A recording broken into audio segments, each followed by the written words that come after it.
नमस्कार मित्रांनो, स्वागत आहे आपल्या आवडत्या हिंदू मधू सनातन चॅनलवर। आज आपण अशा विषयावर बोलणार आहोत जो प्रत्येकाच्या आयुष्यात आहे, नाती।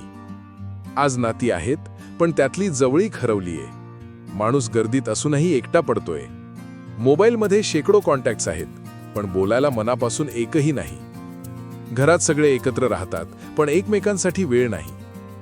म्हणूनच आधुनिक जीवनात नाती तुटण्याची समस्या वाढत आहे। ज्ञानेश्वर माऊलींनी या संदर्भात सुंदर मार्गदर्शन केलं आहे।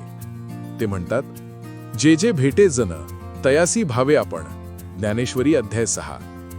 याचा अर्थ आपण ज्याला भेटतो त्याच्याशी नम्रतेने आपुलकीने वागायला हवं। हा साधा नियम पाळला तर नाती कधीच तुटणार नाहीत। पण आपण काय करतो? आपण नाती जपण्यापेक्षा त्यांच्यात तुलना करतो, स्पर्धा करतो, एकमेकांवर टीका करतो। घरात आपल्याच माणसांशी बोलताना गोडवा नसतो, पण बाहेरच्या लोकांशी इम्प्रेस होण्यासाठी आपण जास्त प्रयत्न करतो। परिणामी आपली नाती कुंकवत होतात। खरं तर नाती टिकवायची असतील तर ज्ञानेश्वरी आपल्याला 4 महत्त्वाचे मार्ग दाखवते। संवाद साधा।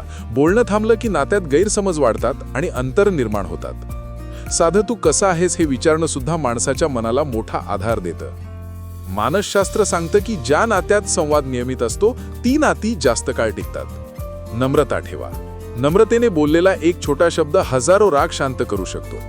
ज्ञानेश्वरी सांगते की अहंकार नात्यांना तोडतो, पण नम्रता त्यांना जोडते।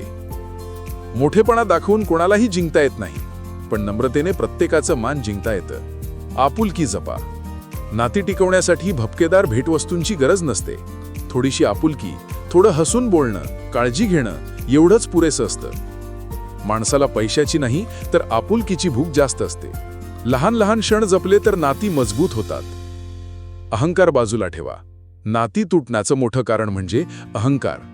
मी बरोबर, तू चूक ही वृत्ती जवळचेही माणसं दूर नेते। ज्ञानेश्वरी सांगते की अहंकार मनाला झाकून टाकतो। अहंकार सोडला तर नाती सहज टिकतात आणि खरी जवळीक निर्माण होते। मित्रांनो, आज आपण घरातल्या आपल्या माणसांशी किती वेळा मनापासून बोलतो? आपण आईवडिलांना, मित्रांना किंवा जोडीदाराला किती वेळा हसून विचारतो, तू कसा आहेस? उत्तर बहुतेक वेळा असतं, अगदी क्वचितच। आणि म्हणूनच घर असूनही माणूस एकटा पडतो। मोठी घरं असूनही मनात पोकळी निर्माण होते। ज्ञानेश्वरी आपल्याला शिकवते, नाती ही पैशाने टिकत नाहीत, मोठ्या भेटवस्तूंनी जपताही येत नाहीत। ती जपली जातात ती प्रेमळ शब्दांनी, आपुलकीने आणि नम्रतेने।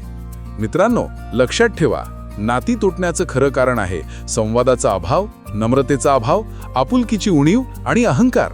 आणि उपाय आहे प्रेमळ शब्द, आपुलकीचं वागणं आणि नम्रता। कारण शेवटी आयुष्याच्या प्रवासात पैसा किंवा पद आपल्या सोबत नसतं, सोबत असतात ती फक्त जपलेली नाती। पुढच्या भागात आपण जाणून घेऊ ताणतणाव आणि शांतीचा मार्ग, ज्ञानेश्वरीचा उपाय।